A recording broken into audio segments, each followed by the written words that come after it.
Good morning friends. आज हम लोग जानेंगे प्रीपोजिशन ऑफ टाइम और प्रीपोजिशन ऑफ प्लेस के बारे में। सबसे पहले हम लोग जानेंगे प्रीपोजिशन ऑफ टाइम। अगर किसी सेंटेंस में अगर टाइम के बारे में पता चले तो हम लोग कौन सा प्रीपोजिशन का यूज करेंगे ये हम लोग समझेंगे। हम लोग समय दो चीज़ से ही देखते हैं, पहला है घड़ी और दूसरा है कैलेंडर। ये दो माध्यम ही है समय को देखने के लिए। घड़ी से हम लोग मुख्य रूप से तीन चीज़ देखते हैं, पहला आवर्स, दूसरा मिनट्स और तीसरा होता है सेकेंड्स। ये तीन चीज़ ही घड़ी में दिखती है हमेशा। अगर किसी सेंटेंस में अगर प्रीपोजिशन का यूज करना हो और उसमें घड़ी से रिलेटेड कोई समय बताता हो तो उसमें हम लोग एट का प्रयोग करेंगे।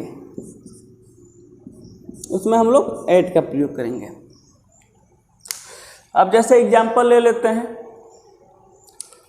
वह 7 बजे स्कूल जाता है। He go to school at 7 o'clock। एक और एग्जाम्पल ले लेते हैं, वह 5 बजे मिलेगा। ही मीट एट 5 o'clock। उसी प्रकार हम लोग दूसरा देखेंगे कि अगर कैलेंडर का इस्तेमाल अगर कहीं सेंटेंस में हो तो हम लोग कौन सा प्रीपोजिशन का यूज करेंगे। कैलेंडर में मुख्य रूप से हम लोग 4 चीज का पता चलता है। पहला है ईयर्स, दूसरा है मंथ्स, तीसरा है डेट्स और चौथा है डेज। अगर किसी सेंटेंस में ईयर और मंथ को दिखाना हो तो हम लोग इन प्रीपोजिशन का यूज करेंगे, और डेट और डेज को दिखाना हो तो हम लोग ऑन प्रीपोजिशन का यूज करेंगे। जैसे हमारा देश 1947 को आज़ाद हुआ। Our country is got independence in 1947। एक और एग्जाम्पल लेते हैं, वह मुझसे मंडे को मिलेगा। तो मंडे एक डे है, तो हम इसको इस प्रकार बना सकते हैं, ही मीट मी ऑन मंडे। ठीक, और हम लोग और कुछ एग्जाम्पल्स के माध्यम से समझेंगे। चलिए फ्रेंड्स, अब हम लोग प्रीपोजिशन ऑफ टाइम को कुछ एग्जाम्पल्स के माध्यम से समझेंगे। पहला एग्जाम्पल है, the class will be held blanks Monday. तो यहाँ पर मंडे आते ही हमारे दिमाग में आता है कैलेंडर। तो हमने बताया है पहले ही कि ईयर और मंथ्स के साथ इन, डेट और डेज के साथ ऑन का प्रयोग होता है। तो मंडे एक डे है, मंडे संडे ट्यूसडे जो होता है, तो उसके साथ ऑन का प्रयोग होगा। दूसरा एग्जाम्पल है, the Olympic games held blanks 1924। तो 1924 जैसे ही हम लोग देखते हैं फिर हमारे दिमाग में आता है कैलेंडर। तो इसके पहले हम लोग ईयर्स है, तो इसके पहले हम लोग इन का प्रयोग करेंगे। तीसरा एग्जाम्पल है, my teacher said I will see you blanks 2 o'clock। जहाँ 2 o'clock आ गया तो हमारा दिमाग चल गया घड़ी की ओर। तो हमने बताया है पहले कि जहाँ पर आवर्स, मिनट और सेकेंड्स का इस्तेमाल हो किसी सेंटेंस में तो वहाँ पर एट प्रीपोजिशन का यूज होगा। तो यहाँ पर हम लोग लगा देंगे एट। अब चलिए, अब बाकी सब हम एग्जाम्पल को बस सेंटेंस को नहीं, बस लास्ट वाले वर्ड को देखकर सॉल्व करेंगे।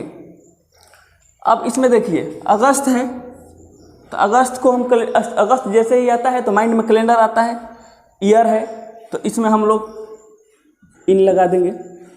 फ्राइडे ये भी कैलेंडर से रिलेटेड है, और ये डे है तो इसमें हम लोग क्या लगा देंगे, ऑन। यहाँ पर है 3:30।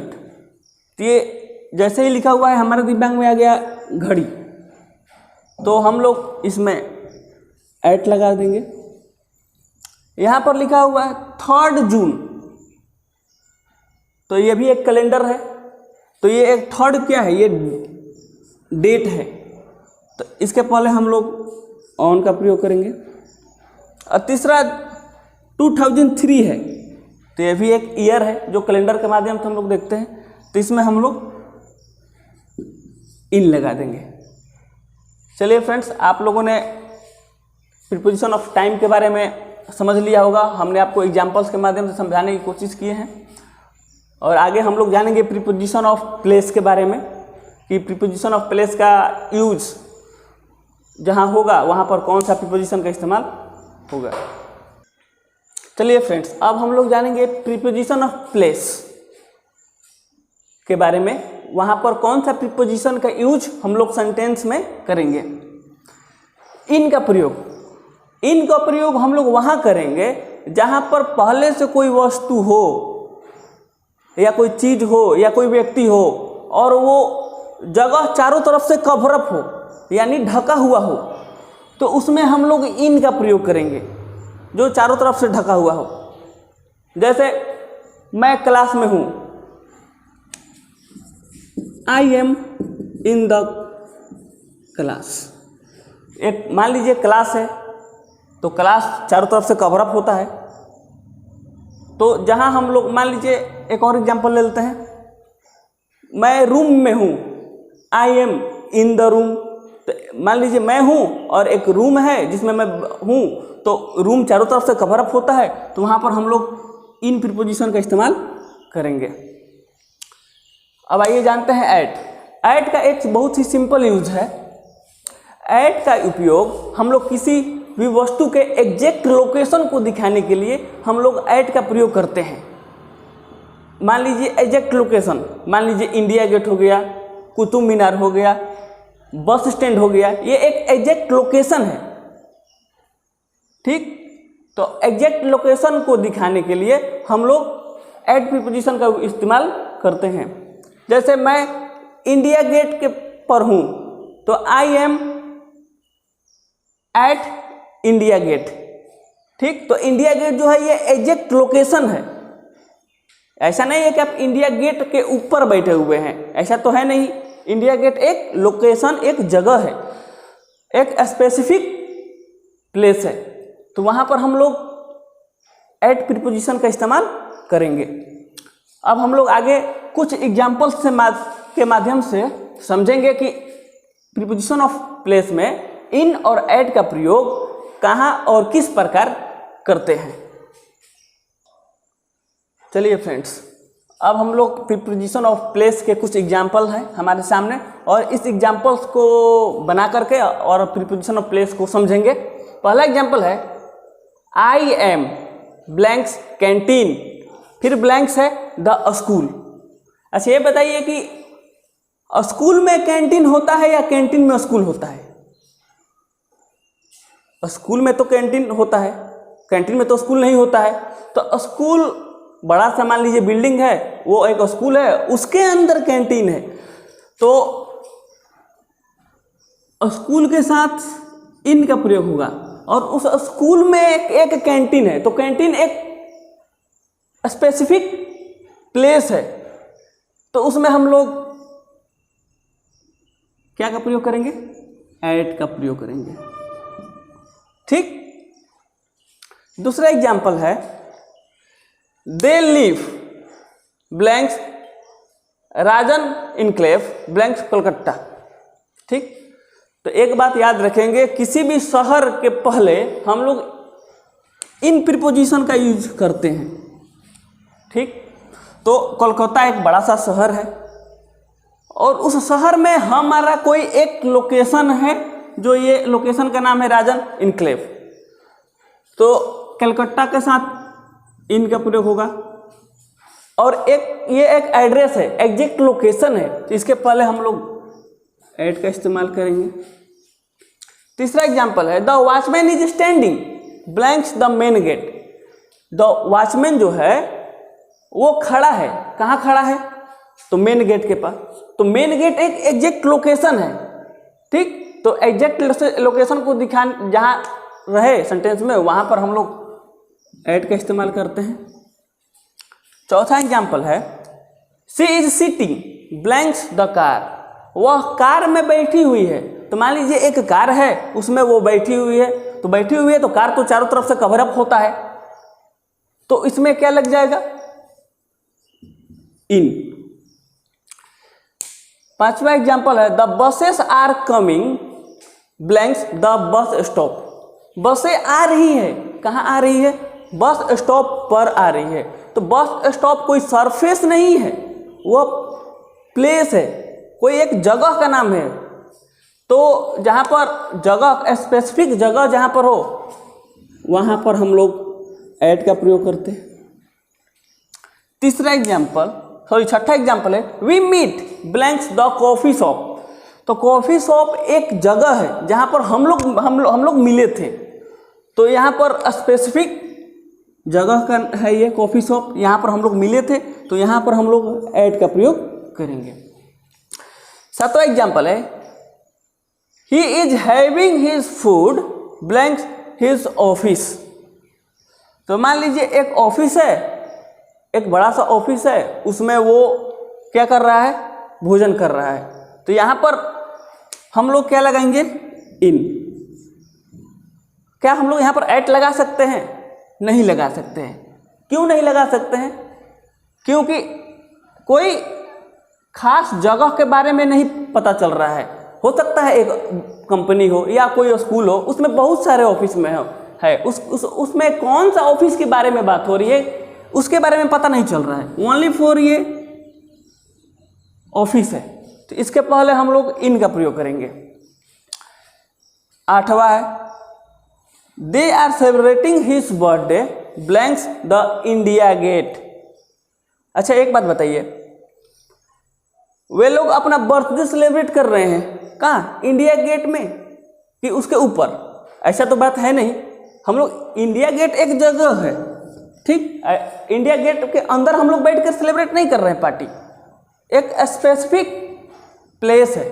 तो उसके पहले हम लोग एट का प्रयोग करेंगे। आप लोगों ने प्रीपोजिशन ऑफ प्लेस का एग्जाम्पल आप लोग के सामने हमने रखा और कोशिश किया कि आपको बेहतरीन से बेहतरीन तरीका से इन और एट का प्रयोग समझाया जाए।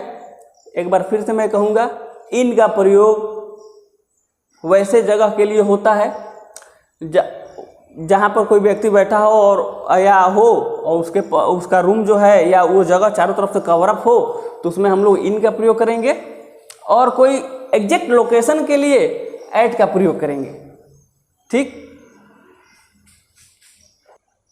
चलिए अब हम लोग समझेंगे कि ऑन का यूज प्रीपोजिशन ऑफ प्लेस में कहाँ पर होता है। इसका एग्जाम रेयर होता है, ज़्यादा यूज नहीं होता है, पर हम लोग का काम है इंग्लिश को अच्छे तरह से पढ़ना है, तो सबको समझना है। तो मान लीजिए कि पहला एग्जाम्पल है he is on the roof, वह छत पर है। तो मान लीजिए एक घर है, घर के ऊपर छत है और वो छत के ऊपर है, तो छत उसके लिए सरफेस हुआ। लेकिन यहाँ पर ऑन इसलिए लगा क्योंकि इन इसलिए नहीं लग सकता है क्योंकि छत तो चारों तरफ से खुला होता है, कवर अप तो होता नहीं है। तो इसलिए वो छत के ऊपर है, छत एक सरफेस है, उस पर खड़ा है, इसलिए यहाँ पर ऑन लगा। चलिए दूसरा एग्जाम्पल लेते हैं। I live on the third floor of the building. वह बिल्डिंग के तीसरे मंजिले पर रहता है, थर्ड फ्लोर पर रहता है। एक बिल्डिंग है, मान लीजिए एक बिल्डिंग है, उस बिल्डिंग में थर्ड फ्लोर है, उसके ऊपर वो रहता है। तो उसके लिए हमारे लिए थर्ड फ्लोर ही सरफेस है। थर्ड फ्लोर क्या है? सरफेस है। तो हमने पहले पढ़ चुका है कि कोई भी चीज़ या कोई व्यक्ति अगर किसी सरफेस पे रहे तो वहाँ पर हम लोग ऑन का इस्तेमाल करते हैं, ऑन का इस्तेमाल करते हैं।